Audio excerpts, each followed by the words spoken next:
Vücut sağlığımız için oldukça önemli olan C vitamini cildimiz için de sandığınızdan çok daha faydalıdır.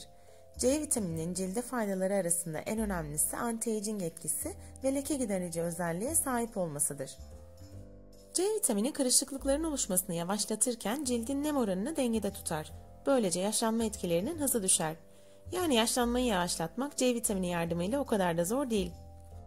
Cilt yenileme özelliği sayesinde yaraların ve izlerin iyileşmesinde çok etkilidir. Sivilce izlerinden kurtulmak istiyorsanız C vitamini maskesini mutlaka denemelisiniz. C vitamini maskesi, güneş ışınları, aşırı sigara kullanımı, çevre kirliliği gibi nedenlerle oluşan cilt lekelerinin giderilmesinde önemli rol oynar. Cildin renk tonunu eşitlemeye yardımcı olur. Bu nedenle gözaltı morluklarının giderilmesinde de oldukça etkilidir. Bu videoda sizlere cildinize C vitamini yüklemesi yapacak ve az önce saydığım tüm sorunlara çözüm olacak çok etkili bir yüz maskesi paylaşacağım. Bu maskeyi hazırlamak için ihtiyacımız olan malzemeler 2 adet C vitamini tableti, 1 çay kaşığı gül suyu, 1 tatlı kaşığı bal ve 1 tatlı kaşığı aloe vera jeli. İlk olarak C vitamini tabletlerini ezerek toz haline getirelim. Ben çinko içerikli olan C vitamini tabletlerinden aldım. Bunu eczanelerde bulabilirsiniz. Çinkonun da hücre yenileme özelliği olduğu için cildin onarılmasını ve parlamasını sağlayacaktır.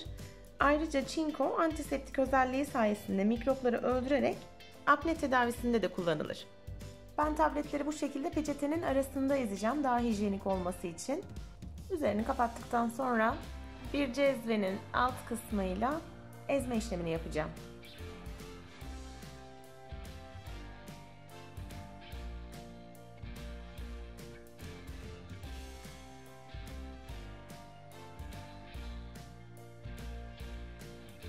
Bu haline getirdiğim C vitamini tabletlerini bir kasenin içine alıyorum.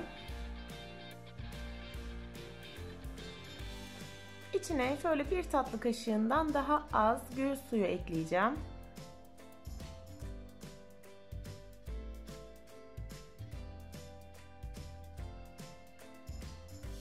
Bir tatlı kaşığı bal ekliyorum.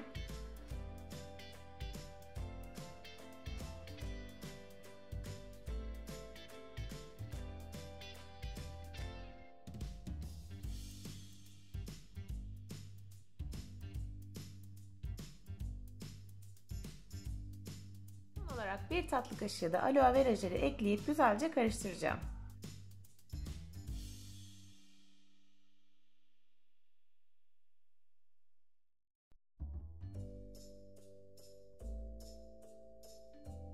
Maskemizin kıvamı bu şekilde olacak. Eğer bundan daha akışkan bir kıvamda olursa bir tane daha C vitamini ekleyerek kıvamı yoğunlaştırabilirsiniz. Gül suyunu fazla kaçırmamaya dikkat edin. Yoksa sürülebilir bir kıvamda olmuyor. Biraz sıvı oluyor. Şimdi maskeyi derinlemesine temizlediğimiz cildimize uygulayacağız. Boyun bölgesi de dahil olmak üzere tüm yüzümüze bir fırça kullanarak süreceğiz. Artan maskeyi ellerinize sürerek ellerinizin de gerekli olan nemi ve vitamini almasını sağlayabilirsiniz. Boyun bölgesi de dahil olmak üzere maskeyi tüm yüzünüze sürün. 5 dakika bekledikten sonra bir kat daha tüm yüzünüze uygulayın. 10-15 dakika kurumasını bekleyin ve daha sonra soğuk suyla cildinizi yıkayın. Cilt kuruluğunu önlemek için ardından düzenli kullandığınız bir nemlendirici kullanabilirsiniz. En etkili sonucu almak için bu maskeyi haftada 2 kez düzenli olarak uygulayın.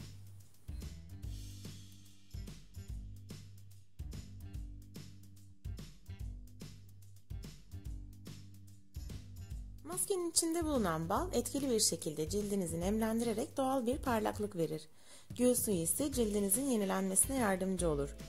C vitamini ciltteki lekelerden, akne izlerinden, ince çizgilerden sizi kurtaracak ve bunların doğal bir şekilde azalmasını sağlayacaktır. Aloe vera ise ciltteki yıpranmış ve solgun görünümü ortadan kaldırır.